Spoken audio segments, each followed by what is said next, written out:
नमस्कार दोस्तों, कैसे हैं आप लोग। तो आशा है आप सब लोगों के चेहरों पर मुस्कान होगी। यह एमपीपीएससी का मेंस आधारित एक वैल्यू एडेड प्रोग्राम है जिसमें हम अखबार की महत्वपूर्ण खबरों को एमपीपीएससी मेंस के पेपर से जोड़ने का प्रयास करते हैं ताकि नंबरों में थोड़ा सा इंक्रीज हो सके, और कोशिश की जाती है कि एमपीपीएससी प्री के लिए भी कुछ फैक्ट या डाटा बताया जा सके। तो आज की जो महत्वपूर्ण खबर है वो है भोपाल से।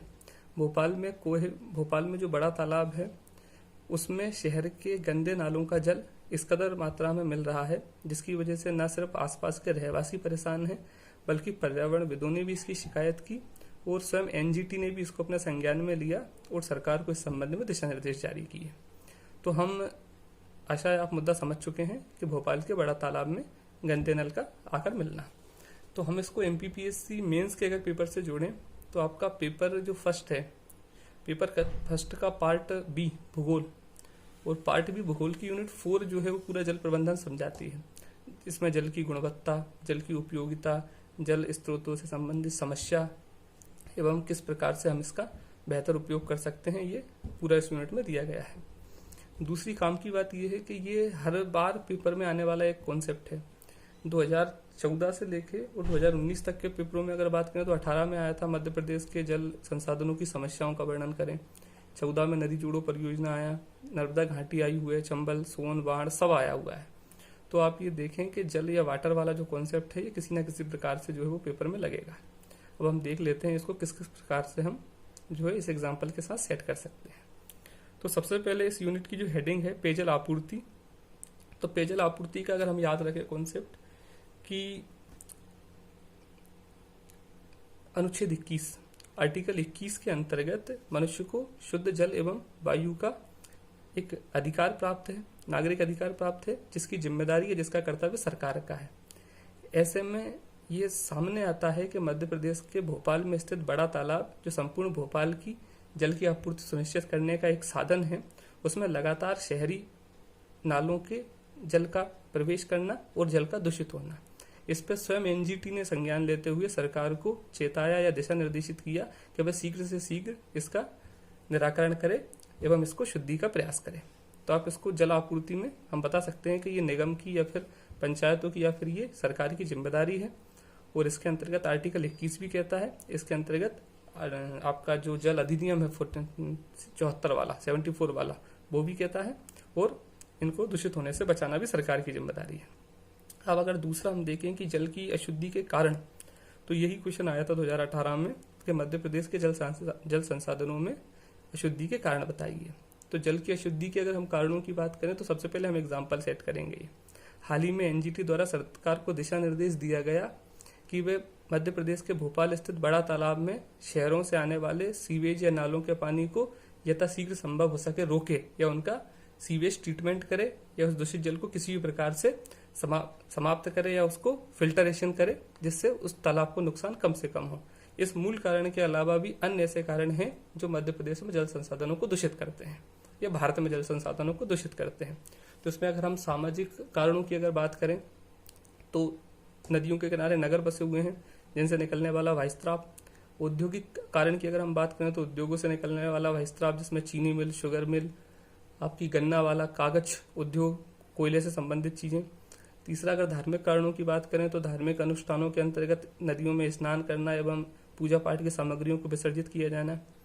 वर्तमान कोरोना की घटनाओं में अगर देखें तो गंगा नदी में लाशों का तैरते हुए मिलना, ये न सिर्फ घटना उत्तर भारत की जबकि ये अपितु ये मध्य प्रदेश या अन्य क्षेत्रों में भी देखने को मिल सकती है। इसके अलावा हम इसको अगर बात करें तो अम्लीय वर्षा इसका एक महत्वपूर्ण कारण है, अम्लों की मात्रा का जल में बढ़ना जिससे मछलियों को संकट होगा।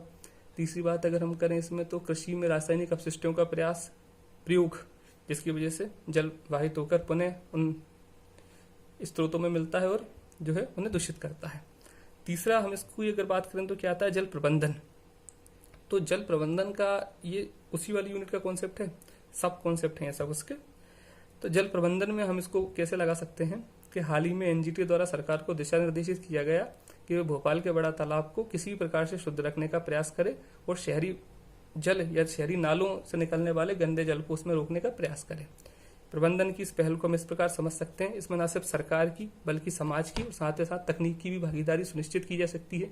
तकनीक की अगर बात करें तो वाटर ट्रीटमेंट सीवेज प्लांट लगाना या फिर जल शुद्धिकरण के प्लांट लगाना या फिल्ट्रेशन के प्लांट लगाना। समाज की अगर बात करें तो वे जल के दुरुपयोग को कम से कम करें। इसके अलावा आपके रेन वाटर हार्वेस्टिंग का प्रयोग करें। ठीक, सरकार की अगर हम बात करें तो सरकार इसमें जो पुराने विधान हैं उन्हें पुनः जो है वो वर्तमान संगत बनाए और अधिक से अधिक लोगों को इसके संबंध में जागरूक करे या पोल्यूटर पे करे। तो इसमें एनजीटी का नाम बार बार आया है, तो आप एक काम करें, एनजीटी को भी थोड़ा सा देख लें, ये आपके एमपीपीएससी प्री के भी पेपर में है और एनजीटी वैसे भी आ सकता है। तो 2010 के अधिनियम के द्वारा इसकी स्थापना की गई है और जो है दिल्ली में इसका मुख्यालय है। और ये अभी हम ऐसे तीसरे देश हैं ऑस्ट्रेलिया और न्यूजीलैंड के बाद जिनने एनजीटी को बनाया। इसका मूल उद्देश्य क्या है कि पर्यावरण संबंधी जितने भी मामले आते हैं उन पर शीघ्र जो है वो निर्णय दे, उनका सुलझाए, उनको विवाद को निपटारा करे। और जो भारतीय न्याय व्यवस्था में लगातार बोझ बढ़ रहा था पुराने केसों को लेके, उनमें भी पर्यावरण केस अलग होने से जो है वो न्यायालयों को थोड़ा सा विराम मिलेगा, शांति मिलेगी, आराम मिलेगा, केस थोड़े से कम होंगे। इसकी खास विशेषता ये है कि ये एक निश्चित समय में 6 माह में जो है वो निर्णय देने के लिए बाध्य है।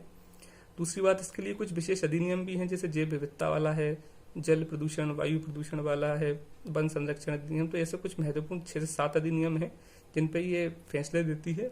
और इसका जो मूल सिद्धांत है न्याय देने का, वो आपका पोल्यूटर पे की अवधारणा है कि माने अगर आप प्रदूषित करोगे, आप नुकसान करोगे पर्यावरण को, तो आपको भुगतान करना पड़ेगा। समझ रहे हैं? ये सस्टेनेबल डेवलपमेंट धारणीय विकास को भी आधार बनाती है कि न सिर्फ संसाधनों का इस प्रकार से उपयोग करो कि वो वर्तमान पीढ़ी के लिए लाभगत हों, बल्कि भविष्य की पीढ़ी के लिए भी उन्हें संजोकर रखा जा सके। तो ये पोल्यूटर पे और धारणीय विकास को आधार बनाती है। और जो है वर्तमान में स्वतंत्र कुमार गोयल, हाँ आई थिंक ये इनके जो है वो प्रमुख है। तो आप इसको एनजीटी को भी समझें, पेपर में आने की पूरी उम्मीद रखता है। तीसरी बात, इसी कॉन्सेप्ट से जुड़ा हुआ जो आज एक महत्वपूर्ण अखबार में जो आज एडिटोरियल आया है, ये बताता है कि अभी जो है हम गर्मियों में प्रवेश कर चुके हैं और मानसून से दूरी के बावजूद भी हमारे जो जलाशय हैं या बड़े बड़े जो बांध हैं वो किस प्रकार से नीचे जा रहे हैं, किस प्रकार से उनका जलस्तर लगातार से घट रहा है। तो सबसे पहले इसमें ये बताया गया है कि 4 भागों में बांटा है। हम इसको कोशिश करेंगे एमपी से कनेक्ट करने की, पहले आप पूरा कॉन्सेप्ट समझ लें। 4 भागों में से बांटा है। सबसे पहले उत्तर भारत के, जिसमें पंजाब, हरियाणा, जम्मू कश्मीर इनके बांध है, जिसमें भांगड़ा नांगल आएगा। लेफ्ट साइड अगर अपन पूर्व की अपन बात करें तो गुजरात का सरदार सरोवर, महाराष्ट्र के कुछ बांध, पश्चिम साइड में गुजरात और महाराष्ट्र। पूर्व की अगर हम बात करें तो महानदी, झारखंड में आपके दामोदर पे बनने वाले बड़े बड़े बांध। और साउथ की अगर हम बात करें तो नागार्जुन वगैरह, तमिलनाडु में बनने वाले श्रीशैलम वगैरह बड़े बड़े बांध। तो एडिटोरियल ये कहता है कि उत्तर भारत की अपेक्षा दक्षिण भारत में जलस्तर अभी भी ठीक है, लेकिन उत्तर भारत के जलस्तर में लगातार गिरावट आई है। बताया यह गया है टोटल 130 बड़े बड़े बांधों का इन्होंने सर्वे किया और उसमें यह पाया कि इनमें अपने जो टोटल 100% की अगर हम बात करें तो इनमें मात्र 30% जल बचा हुआ है। समझ रहे हैं आप? 100 रुपए अगर हम देखें तो 100 रुपए का 30 रुपए। अगर इनकी जल धारण करने की क्षमता 100% है तो इन सारे 140 बांधों में अगर उन्होंने सर्वे करके ये जाना है जल आयोग द्वारा कि मात्र 30% जल इनमें बचा हुआ है। और अभी हम गर्मी में कहीं ना कहीं प्रवेश कर चुके हैं और मानसून से अभी भी हम 1 से 2 महीने दूर हैं। तो इस कॉन्सेप्ट को आप मध्य प्रदेश में इस प्रकार यूज कर सकते हैं कि मध्य प्रदेश में भी जो है वो बांध बने हुए हैं बड़े बड़े। ऊपर हम बात करें तो राजघाट, पूर्व में अगर हम बात करें तो सोन नदी का बाण सागर, नीचे अगर हम बात करें तो भीम बांध वगैरह जो आपके बेनगंगा पे बंधे हुए हैं। और हम पश्चिम की अगर बात करें गुजरात साइड, महाराष्ट्र साइड, तो आपके नर्मदा के सारे बांध हैं, जिसमें आपका चंबल पे बनने वाला गांधी सागर और नर्मदा पे बनने वाले आपके ओमकारेश्वर, महेश्वर और जो है आपका इंदिरा गांधी। तो ये न सिर्फ भारत के बल्कि मध्य प्रदेश के बांधों की भी यही हालत है कि जितनी इनकी जल धारण क्षमता है उसका मात्र ये 30% जल धारण करते हुए वर्तमान स्थिति में है। आप समझ रहे हैं? तो इसका फर्क, इसका स्थिति किस किस पर इसका प्रभाव पड़ेगा? तो इसका प्रभाव विद्युत उत्पादन पे पड़ेगा। इसका प्रभाव जो है सिंचाई के साधनों पे, जो इनसे नहरें निकाली गई हैं उन पे सिंचाई के साधनों पर पड़ेगा। तीसरी अगर हम बात करें तो मत्स्य उत्पादन पे पड़ेगा। अगर नहरों में आप थोड़ा बहुत या फिर नदियों में आप थोड़ा बहुत जल परिवहन की सोचते हो तो उस पर इसका प्रभाव पड़ेगा। मानवीय गतिविधियों में अगर हम बात करें तो जल आपूर्ति, पेयजल व्यवस्था, उस पर भी इसके प्रभाव की पूरी संभावना है। तो आप इस टॉपिक को भी जो है वो अच्छे से इसमें रिलेट करने की कोशिश करें। तो आशा है आप अच्छे से समझे होंगे। हम कल दोबारा मिलते हैं। धन्यवाद।